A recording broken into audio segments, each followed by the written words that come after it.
ایسے لوگوں کے ساتھ کیا رویہ ہونا چاہیے؟ ایک دائی کا، ایک دعوت دینے والے کا، خذ العفو، فرمایا درگزر کرو۔ آپ کا کام کیا ہونا چاہیے اے نبی کہ آپ اگنور کریں، یعنی آپ ان کی باتوں کو ایکسکیوز کر دیں۔ عفو کیا ہوتا ہے؟ مٹا دینا بھی عفو ہوتا ہے، بھلا دینا بھی عفو ہوتا ہے۔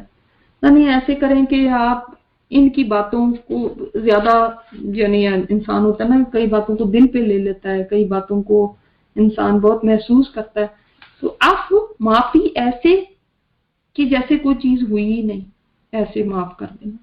اب یہ طریقہ بتایا جا رہا ہے، اگر دائی ہر ایک کی بات کو دل پہ لینے لگے تو وہ کام کر ہی نہیں سکتا، وہ آگے چل ہی نہیں سکتا۔ لیٹ گو کریں، جانے دیں۔ اور آپ صلی اللہ علیہ وسلم نے یہی طریقہ کار اختیار کیا کہ آپ صلی اللہ علیہ وسلم نے عفو درگزر کیا لوگوں کے ساتھ۔ کس کس جگہ پہ نہیں کیا؟ آپ فتح مکہ کے دن دیکھ لیں کس طرح سے آپ صلی اللہ علیہ وسلم نے ان دشمنوں کو جنہوں نے آپ کو مکہ سے نکالنے کے لیے قتل کی سازش کی تھی ان کو معاف فرما دیا۔ آپ صلی اللہ علیہ وسلم نے حضرت حمزہ کے جو کو شہید کرنے والا تھا، ان کے بے حرمتی کرنا والا تھا، اس کو بھی معاف کر دیا، جو واشی تھا۔ پھر اسی طرح اور بھی کئی دشمنان تھے جن کو آپ صلی اللہ علیہ وسلم نے جانے دیا۔ جیم حال لام، اسے دو لفظ ہیں۔ جاہل دو قسم کا سمجھ لے ہوتا ہے، ایک ہے جاہلیت اور ایک ہے جہالت، دونوں جیم حال لام سے۔ لیکن جہالت کیا ہوتی ہے؟ جب علم نہیں ہوتا، ہم کہتے ہیں نا جہالت ہے جہالت ہے۔ اب جب علم نہیں ہوتا آپ اس کو بتا دیں گے تو اس کو سمجھ آ جائے گی۔ جاہل عالم کے مقابلے میں ہوتا ہے، ٹھیک ہے نا، اس کے اپوزٹ ہوتا ہے۔ اچھا، دوسری ہے جاہلیت۔ وہ کیا ہے کہ جب ایک انسان علم کی کمی کی وجہ سے نہیں، بعض دفعہ علم ہوتا بھی ہے مگر صرف ہٹ درمی اور ضد کی وجہ سے وہ جاہلیت کے اوپر اترا رہتا ہے۔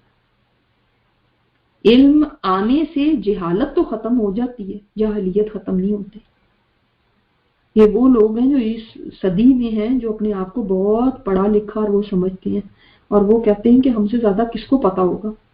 آپ ان کو جتنا مرضی بتاتے رہیں وہ تف سے مس نہیں ہوتے، وہ اسی پہ رہتے ہیں۔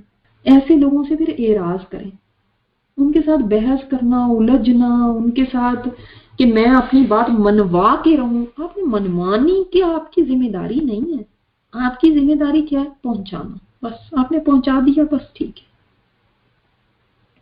آپ صلی اللہ علیہ وسلم نے پتھر کھا کے بھی بددعائیں ہی نہیں دی، اور اگر ہم ہر بات بددعاؤں پہ اترے رہے، اللہ کرے اس کے ساتھ اب ایسا ہو جائے ایسا ہو جائے، اس نے میری بات نہیں سنی، اب جہنم میں جائیں یہ، اور اب ایسے ہو، نہیں، یہ طرز عمل نہیں ہونا چاہیے۔ اور جاہلوں کی باتوں کو اگنور، ٹھیک ہے۔ تین باتیں سمجھ آ گئی ہیں۔ وَإِمَّا يَنزَغَنَّكَ مِنَ الشَّيْطَانِ، اور شیطان تو اپنا کام کرے گا ہی، ظاہر ہے شیطان تو میرے غصہ بھی دلائے گا، کچھ کہے گا بھی، کوئی بات بھی کہلوا دے گا۔ جیسے ایک واقعہ آتا ہے بخاری شریف میں کہ عائنہ بن حسن اپنے بھائی حر بن قیس کے آکے ٹھہرے، تو حر بن قیس کے ہاں آکے ٹھہرے۔ جو حر تھے نا وہ حضرت عمر کے خاص درباریوں میں سے تھے۔ حضرت عمر کا یہ طریقہ کار تھا کہ جو قرآن کریم کے جتنے ماہر ہوتے تھے ان کو اپنے قریب بٹھاتے تھے، چاہے وہ کسی بھی ایج کے ہوں۔ تو انہوں نے حر بن قیس نے درخواست کی کہ آپ میرے چچا کو، یا میرے بھائی، بعض جگہ پہ آتا ہے بھائی ہیں، بعض جگہ پہ آتا ہے کہ چچا، کہ ان کو آپ اپنے پاس بٹھا دیں۔ تو ان کو ان کی سفارش پہ ان کے پاس جگہ دے دی گئی۔ یہ جو تھے عائنہ بن حسن، یہ جاتے ہی کہنے لگے اے ابن خطاب، تم تو ہمیں مال ہی نہیں دیتے، ہم میں عدل کے ساتھ فیصلے ہی نہیں کرتے۔ تو حضرت عمر تو آپ کو پتہ ہے کہ پھر بہت غصے والے بھی تھے، تو ان کو بہت برا لگا کہ یہ کیا بات کی، اور ممکن تھا کہ اس تہمت کی وجہ سے تم میرے اوپر بہتان باندھ رہے ہو، اس کو سزا دیتے۔ لیکن اسی وقت